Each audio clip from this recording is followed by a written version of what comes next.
Assalamualaikum Pak Ustadz. Waalaikumsalam warahmatullahi Saya wabarakatuh. mau nanya Pak Ustadz, ciri-ciri seorang hamba, ciri-ciri Allah dekat kepada hambanya apa tuh Pak Ustadz ciri-cirinya? Itu aja. Iya. Lainnya nggak ada. Nggak ada. Tadi yang lain mau nanya. Bagaimana setiap amalan-amalan kita buat Allah suka gitu. Itu ya. Caranya dengan apa gitu. Oke.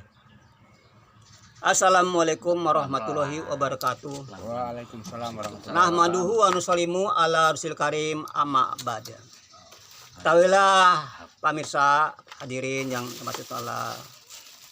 Apapun yang kita buat di dunia ini, baik secara pribadi, masyarakat, negara, di orang lain, diri kita, semuanya ini apa terjadi ini, semuanya sudah ada skenario Allah. Sudah ada perencana Allah. Sudah ada planning Allah. Ini perlu dipahami, Pak.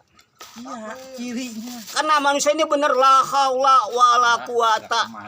La haula tuh dayanya tidak punya. Kuatnya pun nggak ada. Ciri-ciri Allah Ya. dekat pada hambanya Jadi apa? seorang itu berkata, berbuat, bertindak, berinteraksi, semuanya siapa Pak yang menggerakkan? Allah. Ini Pak pahami Pak. Kalau perkara dipahami, tidak ada keluh kesah.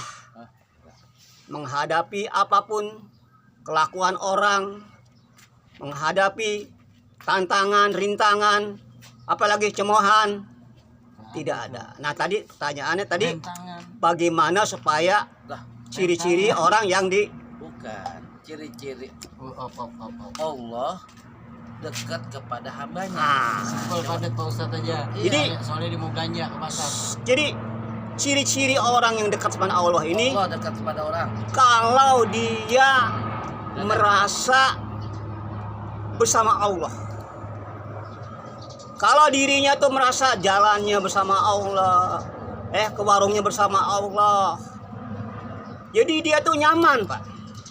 Tapi kalau merasa dirinya berjalan atas dirinya, dia berbuat atas dirinya, ini merasa keakuan hamba itu masih ada. Padahal hamba itu tidak ada. Hakikat. Ini kita harus bisa menyadari Pak. Jadi kalau kita ingin disayangi Allah ini, ridha Allah ini, kita harus apa ya maunya Allah ini kita tampilkan, kita ikutin. Jangan sampai Allah maunya begini, kita maunya begini. Rokok Pak Ustadz? Itu Rokok. berarti kita sudah berlawanan dengan kehendak Allah. Jadi apapun yang perintah Allah, kita pun harus melaksanakan. Harus kita melaksanakan daripada hukum-hukum Allah yang ada pada kita ini. Kalau sudah tidak bisa begitu, nyaman hidup Pak. Tidak ada apapun yang akan konslet, yang akan menjadikan hati kita ini jadi keluh kesah, tidak ada. Karena semuanya ini tidak ada dan tidak bukan, ini daripada afalnya Allah, perbuatan Allah. Kita ingin melihat Allah apa? Lihat kelakuannya, afalnya Allah. Assalamualaikum Pak Ustadz. Assalamualaikum Pak Ustadz. Assalamualaikum Pak Ustadz. Ya. Saya mau nanya ini, saya kan orang baru. Saya meminta Pak Ustadz jabarin 6 sifat. Biasanya kalau dai-dai itu kan 6 sifat itu harus keluar kepala. 6 sifat, bagaimana itu? Jadi ini ada lagi satu saran teman kita ini minta dijabarkan 6 sifat. Nah 6 sifat ini orang sembah umum belum pernah tahu ini Pak. Orang tahunya sekarang ada sifat 20 yang tahu kan. Lalu ada mengatakan 6 sifat. Ini perlu jelaskan nih sama umum nih. Apa 6 sifat itu? Masa ada lagi sifat baru 6 sifat? Nah ini kita perlu jelaskan Pak.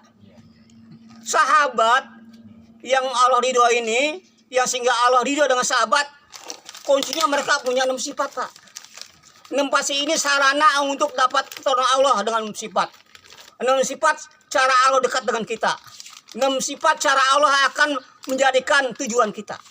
6 sifat akan menjadi bagaimana doa kita terkabul dengan 6 sifat ini Pak. Pertama apa si poin ini mau sifat? Pertama apa?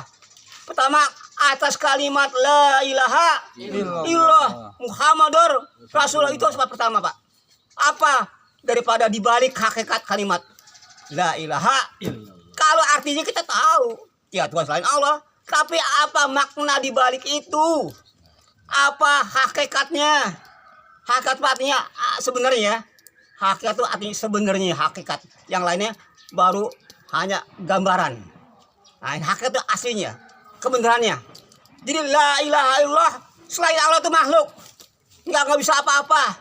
Nggak bisa berbuat apa-apa dan nggak bisa apa-apa. Itulah makna la ilaha. Jadi semuanya Allah. Yang ngasih sedih, yang ngasih kita duka Allah, yang ngasih gembira Allah, yang ngasih rezeki Allah, yang mencabut rezeki Allah, yang memuliakan dia Allah, yang menghinakan dia Allah, yang mendapatkan dia jodoh juga Allah, yang menarik jodoh pun Allah. La ilaha illallah. Nah, inilah makna kalimat la ilaha illallah. Kalau ini kita tanam Pak semuanya, yang mendatangkan susah, senang Allah, kaya bukan karena kita buta cari uang, miskin bukan karena kita tidak bisa cari uang, tapi semuanya ini udah kemauan takdirnya Allah Subhanahu wa taala. Inilah makna kalimat la ilaha illallah. Ini kalau panjangkan jam panjang, Pak. Kemudian Muhammad Rasulullah, apa Muhammad Rasulullah?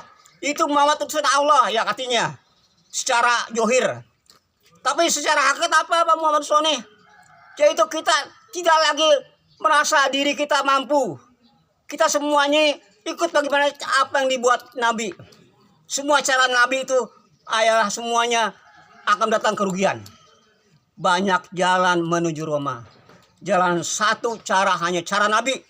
Pergaulan, ibadah, akhlak, cara Nabi. Itulah namanya Muhammadur Rasulullah. Semua cara-cara apapun yang tidak ikut cara Nabi, itu semuanya jalan-jalan kegagalan. Hanya dengan cara Nabi lah kita akan bisa mencapai hakikat daripada ridhonya Allah Subhanahu wa taala ya. Mudah-mudahan kita ini bisa digolongkan orang yang mendapatkan petunjuknya Allah Subhanahu wa taala.